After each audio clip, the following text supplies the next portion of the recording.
Hello guys, paggawa naman ng bouquet ang pagkakaabalahan natin ngayon. Itong mga bulaklak nga na gagawin natin ay para sa bouquet nga ng aming kandidata para sa florisan. Eto nga't meron na tayong mga gamit at tinuruan na nga rin ako kung paano nga ito gawin. Kaya ito, nagtulong-tulong na nga kami para nga maumpisahan at makarami na ng gawa. Ang tawag pala dyan sa material na ginagawa ko na yan ay fuzzy wire. Search ko pa nga kasi nga hindi naman ako pamilyar sa pangalan niya. Pamilyar ako sa itsura niya kasi nakikita ko na ginagamit nga siya sa mga hair clips. Nakikita ko rin siya sa mga bulaklak ngayon. Kaya iyon, napasearch nga ako kung ano ang tawag din eh. Iba't ibang kulay nga yung gagawin namin na yan at itong mga paggagawa nga ng petals ang tinuro nga sa akin ni Ate Sheila. Wala nga kasi akong idea kung paano talaga ari gawin. At para nga makatipid sa mga bouquet na ipapamigay nga namin sa aming kandidata, kaya naisip na lang namin na mag-DIY nga nito mga bulaklak. Kaya eto't nag-order na nga si Ate Sheila ng iba't ibang kulay. Ang mga kulay nga na napili namin ay orange, yellow, pink, tapos meron pa kami mga dinagdag na green, light green at saka white.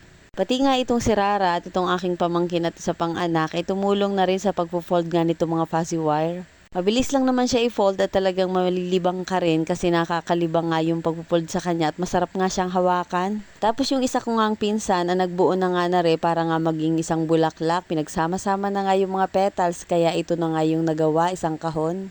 Tapos nung kompleto na nga ay eto naghanap kami ng styro para nga mabuo na itong aming bouquet. At eto nga kasama ko na si Ate Sheila dyan at tinatapos na nga niya yung paggagawa ng mga bulaklak at tumutulong na rin sa akin kung paano nga ang pagrarap nitong bouquet. First time ko nga ito na magrarap na magandang bouquet kaya naman ako'y kinakabahan kasi hindi ko talaga alam kung anong gagawin. Kaya saglit nanood muna ako ng kaunti sa YouTube para nga may idea ako kung paano nga ipo-fold itong mga plastic na pambalot. Medyo nalilito pa nga ako kung alin ang gagayahin ko kasi napakaraming ang style kung paano nga i-fold yung mga plastic na pambalot dini sa bouquet. Kaya naman nung nakaisa na nga ako ng gawa ay talagang sobrang tuwa ko na feeling ko ang galing-galing ko na. At sabi ko ay kayang-kaya ko na nga ito, nakaisa na nga ako kaya nag-try ulit ako ng isa pa. Kaya naman itong sumunod na ginawa kong bouquet ay mabilis ko na lang natapos kasi nga nagkaroon na ako ng idea kung paano nga yung mga gagamitin kong design sa pagpo-fold nga ng plastic. 4 na bouquet nga yung gagamitin namin kaya ito iba-ibang kulay din ng bulaklak yung ginamit. Kung bibili nga kasi kami ng bouquet na ibibigay nga sa aming mga kandidata ay mamamahalan. Nasa 300 to 500 ang isang bouquet tapos konti nga lang yung bulaklak sa loob. Kaya naisipan namin na kami na lang ang gumawa kasi naman kayang-kaya namang gawin at saka mas maganda yung mas marami yung bulaklak niya sa loob. Maglalaan ka lang talaga ng oras at saka effort sa paggagawa nito pero sulit naman kapag nakita mo naman na maganda yung kinalabsan. At hindi lang yun, natuto pa nga ako kung paano nga paggawa nitong mga bulaklak at saka pagrarap nga nitong bouquet. Dahil bago pa lang marami pa nga mga pagkakamali pero okay lang yan, mapapractice pa yan at mapapaganda pa yan kapag lagi kong gagawin.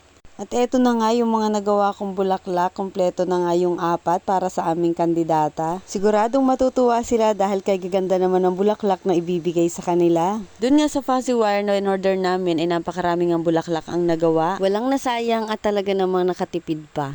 At ito lang po ang gusto kong i-share sa inyo for today. Please like and share for more videos. Thank you for watching.